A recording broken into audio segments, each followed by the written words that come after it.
Bonjour les amis, fans de l'Olympique Lyonnais, bien dans cette vidéo d'actualité où on va aborder des sujets quand même très importants. La situation de nos internationaux blessés, puisque vous le savez, Malik Fofana et Ryan Cherki ont été blessés. Alors Fofana c'était en championnat contre le Havre, Cherki face à l'Angleterre, donc on va voir un petit peu où on en est sur ces dossiers. On va également parler de Fabio Grosso, figurez-vous qu'on a des nouvelles de Fabio et on apprend quelque chose d'honteux, il n'y a pas d'autre mot, qu'on ne savait pas, qu'il a lui-même révélé, suite bien évidemment à l'agression qu'il a subie à Marseille, les bouts de verre et tutti quanti. Vous allez voir que la France ne sortait déjà pas grandi de n'avoir sanctionné personne pour ce qui s'est passé à Marseille, et vous allez voir que le corps médical, il sort pas grandi non plus. Et on terminera par les salaires. Vous le savez, chaque année l'équipe publie les salaires de Ligue 1, donc on va regarder un petit peu le top 10. On n'a pas tous les salaires. Et on parlera également des salaires de l'entraîneur. Mais on va commencer par un petit truc amusant. Figurez-vous que ce matin au courrier, j'ai reçu quelque chose. Regardez comme il est beau. Un tapis de souris. Donc avec l'effigie de mon lion. Là, je sais que beaucoup de gens apprécient cette image. Et donc un petit tapis de souris, donc je suis tout content. On donc va passer d'abord aux blessés, puisque Hugo Guimet, l'équipe globalement nous donne des nouvelles. Alors on va commencer par Malik Fofana. Malik Fofana, vous le voyez dans ce tweet d'Hugo Guimet, qui a été touché au genou face au Havre, eh bien ne sera pas sur les terrains pendant 3 semaines. Alors 3 semaines depuis sa blessure, hein. L'OL espère le récupérer pour le quart de finale retour à Old Trafford, donc face à Manchester United. Bon, quand même, ça arrive au pire moment, hein, et en plus, quand même, Malik Fofana, en rentrant en cours de match, il nous a quand même débloqué des situations, donc ça ne pouvait pas plus mal tomber. Déjà que je n'étais pas hyper confiant par rapport à Manchester United, autant vous dire que cette info ne me rassure pas non plus. Autre blessé, c'est Ryan Cherki. Là, dans le journal L'Équipe, on nous apprend bien que il va bientôt revenir, et peut-être sera-t-il disponible pour le déplacement à la Méno. C'est quand même très important parce que Thiago Almada et Tagliafico ont joué cette nuit face au Brésil. D'ailleurs, ils ont gagné très facilement 4-1. Tagliafico d'ailleurs a fait une passe décisive. Donc évidemment, on joue vendredi, hein, donc en match avancé. Donc on espère que Tagliafico et surtout Almada seront en capacité de jouer 1 heure ou peut-être 1 h 15. Je ne sais pas si ils vont débuter, mais bon, s'ils ne débutent pas, on sera content quand même d'avoir Ryan Cherki. Pour le moment, il est aux soins, donc il y a une incertitude. Donc ça, quand même, dans ces moments-là, sur des matchs très importants, c'est quand même un vrai souci de ne pas avoir ces joueurs qui sont essentiels pour notre équipe, faut bien le dire. Ce sera donc un vrai challenge pour le coach de faire avec ses absences, celle un petit peu prolongée de Fofana et celle peut-être plus courte de Ryan Cherki.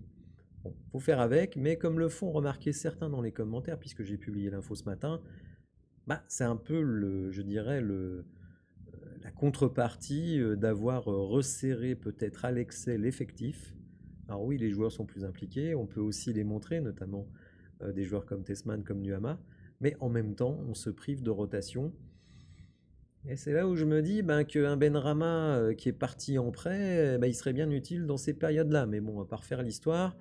Mais j'ai déjà dit ce que je pensais du départ de Benrahma en prêt. Ça aurait été en transfert, c'était pas pareil, mais en prêt, je trouve ça idiot. Et on voit là qu'avec un blessé aussi important que Fofana, un joueur comme Benrahma, il aurait été très utile. Alors on va enchaîner avec une info, mais vraiment qui m'a dépité.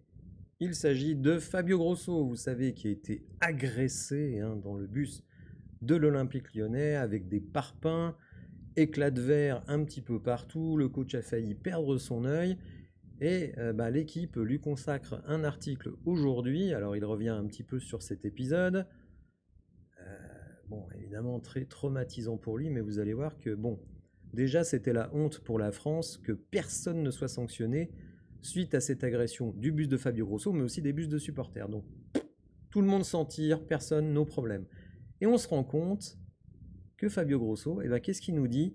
Hier, on est aujourd'hui, on m'a retiré 3 autres morceaux de verre que les médecins français avaient oubliés.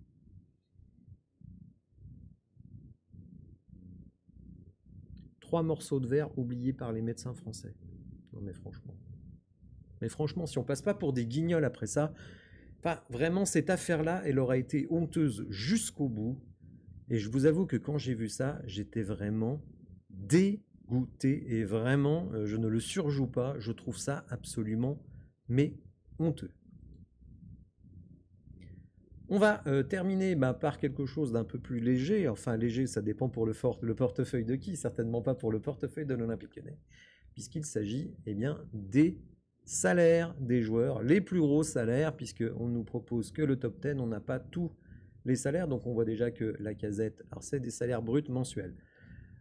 Emarja 500 000, devant Tolisso 450 000, Matic 400 000, Cherki 330, ensuite on a Niakate, Verretou, Mikotadze, Nuama, Tagliafico et Thiago Almada, qui mine de rien se voit affluer d'un salaire quand même assez intéressant. Et dans l'article, on nous dit qu'en plus, il a pris une prime de 500 000 € pour venir en prêt pendant 6 mois à l'Olympique Lyonnais. Donc, bon, il joue bien, on l'aime bien, c'est un beau joueur, mais bon, il bosse pas gratuitement. Hein, bon, tout à fait normal, hein, vous allez me dire. Mais quand même, 500 000 € pour un prêt de 6 mois, quand même un petit peu bizarre. Alors, je vous rassure, hein, tout ça a été prévu par contrat, il n'y a pas de souci, mais bon... Prêt gratuit, mais pas gratuit pour tout le monde, notamment pour Thiago Almada. Après 250 000, est-ce que c'est son futur salaire à l'Olympique Lyonnais, puisque tout porte à croire qu'il sera transféré définitivement à l'OL cet été. Donc peut-être qu'il sera revalorisé, hein. Ça c'est pas du tout à exclure, d'autant qu'on a beaucoup de gros salaires qui partent. Donc d'une certaine manière, une certaine marge, pas une marge énorme, mais une certaine marge par rapport à notre masse salariale actuelle. Vous le savez, je vous invite d'ailleurs, si vous avez le temps, d'aller voir ma vidéo d'hier, puisque je fais un petit point sur le budget 2024-2025, mais aussi un petit peu 2025-2026.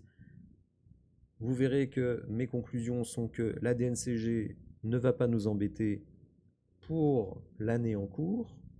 Vous savez qu'on a une rétrogradation à titre conservatoire qui pèse au-dessus de nos têtes, donc je pense que ça va passer assez tranquillement.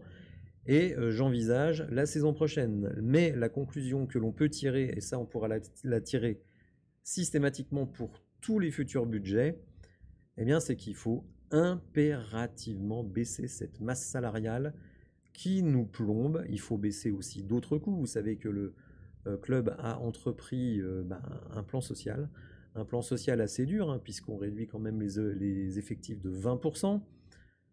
Mais c'est nécessaire. C'est triste à dire, mais c'est nécessaire. Tout simplement parce que dans un club, le premier poste, c'est la masse salariale, et que chez nous, cette saison particulièrement, elle est colossale. Tout simplement parce qu'on avait déjà une grosse masse salariale et qu'on est allé chercher des Matic, des Niakate, des Benrahma, des Mangala et des Verretou, etc., etc.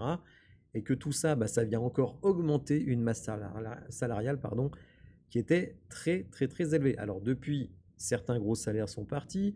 Je pense à Lovren, je pense à Anthony Lopez, je pense à Maxence Cacré et Benrahma donc qui est parti en prêt. Mais donc on a des fins de contrat avec Tagliafico et l'ami Lacazette. Mais il va falloir, et ça c'est tout l'enjeu de la cellule de recrutement, réussir à recruter des joueurs moins chers avec des salaires moins importants, des transferts moins importants, mais qui sur le terrain en tout cas font le métier. Si on regarde simplement la grille actuelle, on peut se rendre compte qu'un Lacazette qui était à 500 000 € par mois, finalement est remplacé par Mikotadze qui touche 2 fois moins. Donc c'est possible, c'est tout à fait possible. Almada qui lui est à 250 000, il va remplacer Ryan Cherki qui est à 330 000. Donc là aussi, on remplace par des joueurs moins chers et aussi... Alors, je ne vais pas dire que Almada est aussi efficace que Ryan Cherki, il faudra regarder ça sur la durée, mais en tout cas, qui sont dans des profils à peu près similaires et qui peut-être sur la durée se révéleront même meilleurs. Donc, vous le voyez, ce n'est pas possible parce que souvent, quand j'évoque ce problème de la masse salariale, certains me disent, bah oui, mais bon, si on baisse les salaires, si on baisse les salaires, enfin, en gros, la masse salariale, on aura des joueurs moins forts. On voit que ce n'est pas forcément le cas, puisque sur beaucoup de postes, nous avons des joueurs qui sont très bons et qui sont beaucoup moins chers. Vous voyez par exemple que un Benrahma qui était, je crois, à plus de 300 000 mensuels, il est remplacé numériquement par Fofana et il est beaucoup moins cher. Donc vous voyez, il ne faut pas penser que le salaire, c'est la seule possibilité d'avoir des joueurs de qualité. Mais là, effectivement, ça fait peser une pression énorme sur la cellule de recrutement, puisque c'est elle qui est chargée de faire ça. Puisqu'on est sur les salaires, évidemment, on va switcher sur les entraîneurs. Vous voyez que Paulo Fonseca est 3e de Ligue 1, avec 320 000 donc, mensuels bruts, je précise. Et il est quand même loin derrière De Zerbi, alors très loin derrière Luis Enrique, mais bon, quand vous êtes coach du Paris Saint-Germain, en général, c'est bingo pour les salaires. Voilà les amis, j'espère que cette vidéo vous aura plu. Si c'est le cas, n'hésitez pas à la liker, à vous abonner à la chaîne, activer les notifications, et je vous dis à très bientôt pour de nouvelles infos. Merci, au revoir.